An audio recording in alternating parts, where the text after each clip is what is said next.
இப்படி ஒரு அருமையான முந்திரி பக்கோடா செய்யலாம். எப்படி பண்ணலான்னு பார்க்கலாம் வாங்க. அதுக்கு முன்னாடி இந்த வீடியோக்குள்ள உள்ள ரெட் கலர் பட்டனை கிளிக் பண்ணிக்கிடுங்க, பெல் பட்டனையும் கிளிக் பண்ணிக்கிடுங்க. முதல்ல 200 கிராம் கடலை மாவு எடுத்துக்கிறோம்.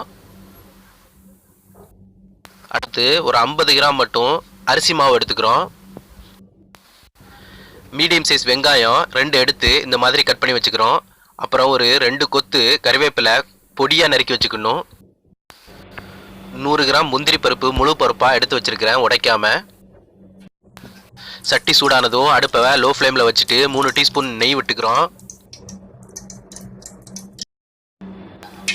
அப்புறம் எல்லா முந்திரி பருப்பையும் போட்டு கொஞ்சமாக பொன்னிறமாக வதக்கி நம்ம எடுத்துக்க போகிறோம்.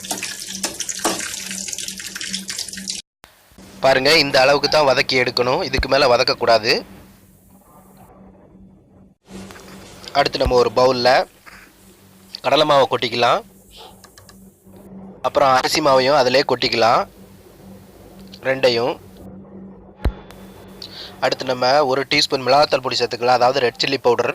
அப்புறம் நம்ம சோம்பு தூள் சேர்த்துக்கலாம், அதாவது பெருஞ்சீரகத்தூள் கொஞ்சமாக. அப்புறம் நம்ம தேவையான அளவு உப்பு சேர்த்துக்கலாம், சால்ட்டு. நான் வந்து 1/2 டீஸ்பூன் சேர்த்துக்கிறேன், எனக்கு தேவையான அளவு. அப்புறம் நறுக்கி வச்சுருக்கிற வெங்காயத்தை எல்லாத்தையும் சேர்த்துக்கலாம், நல்லா பிசைஞ்சு விட்டு சேர்த்துக்கணும். அப்புறமா பொடியாக நறுக்கி வச்சுருக்கிற கறிவேப்பிலையை சேர்த்துக்கலாம். அப்புறம் ஒரு 1/2 டீஸ்பூன் ஜீரகம் சேர்த்துக்கலாம். அப்புறமா பெருங்காயத்தூள் ஒரு பிஞ்ச் அளவு கொஞ்சமாக சேர்த்துக்கணும், ரொம்ப சேர்த்துடக்கூடாது, அவ்வளோதான். இப்போ இதை எல்லாத்தையும் நல்லா கலக்கி எடுத்துக்கலாம், கையால் நல்லா பிசைஞ்சு எடுத்துக்கலாம். தண்ணி வந்து நிறைய விட்டுறக்கூடாது, இந்த மாதிரி தொளிச்சு விட்டு தான் நம்ம ரெடி பண்ணணும், இல்லாட்டி ரொம்ப தண்ணி ஆயிரும். பாருங்கள், இந்த அளவுக்கு நம்ம கொஞ்சம் கொஞ்சமாக தண்ணி சேர்த்து நல்லா பிசைஞ்சு விடணும். பிசைஞ்சு விட்டு மாவு ரெடி பண்ணணும், எல்லாத்தையும் நல்லா மிக்ஸ் பண்ணணும். பாருங்கள், இந்த அளவுக்கு மாவு ஆயிடுச்சு, நம்ம களி மாதிரி ஆயிடுச்சு. நல்லா ரொம்ப தண்ணி இல்லாமல் நல்லா பதமாக இருக்குது, இந்த மாதிரி பிடிச்சி எடுத்து போடுறதுக்கு. பாருங்கள், அடுத்து நம்ம வச்சிருக்கிற முந்திரி பருப்பு எல்லாத்தையுமே அதில் போட்டுக்கலாம். போட்டு ரொம்ப பிசைஞ்சிடாமல், ரொம்ப பிசைஞ்சா முந்திரி பருப்பு உதிர்ந்துடும், பாருங்கள் உடஞ்சிரும். அதனால் வந்து மெதுவாக மிக்ஸ் பண்ணணும். இதில் மிக்ஸ் பண்ணி எடுத்து பிடிச்சி போட போகிறோம் எண்ணெயில். அடுத்து பாருங்கள் எப்படி மிக்ஸ் பண்ணுறான்னு, மெதுவாக மிக்ஸ் பண்ணணும். இதில் பாருங்கள், இந்த அளவுக்கு நல்லா மிக்ஸ் பண்ணிக்கணும். இப்போ சூப்பராக மிக்ஸ் பண்ணி ரெடி பண்ணியாச்சு. இப்போ நம்ம இதை எடுத்து கொஞ்சம் கொஞ்சமாக எடுத்து எண்ணெயில் போட்டு பொரித்து எடுக்க வேண்டியதுதான். நம்ம முந்திரி பருப்பு வறுத்த அதே சட்டியில் நெய் இருக்கும், அதில் நம்ம ஒரு 150 ml எண்ணெய், சமையல் எண்ணெய் ஊற்றிக்கலாம்.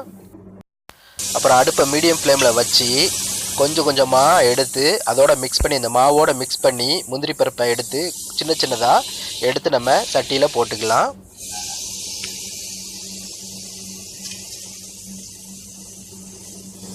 இப்படி தான் கொஞ்சம் கொஞ்சமாக எடுத்து போட்டுக்கணும், இடைவெளி விட்டு போடணும், சேர்ந்துடாமல்.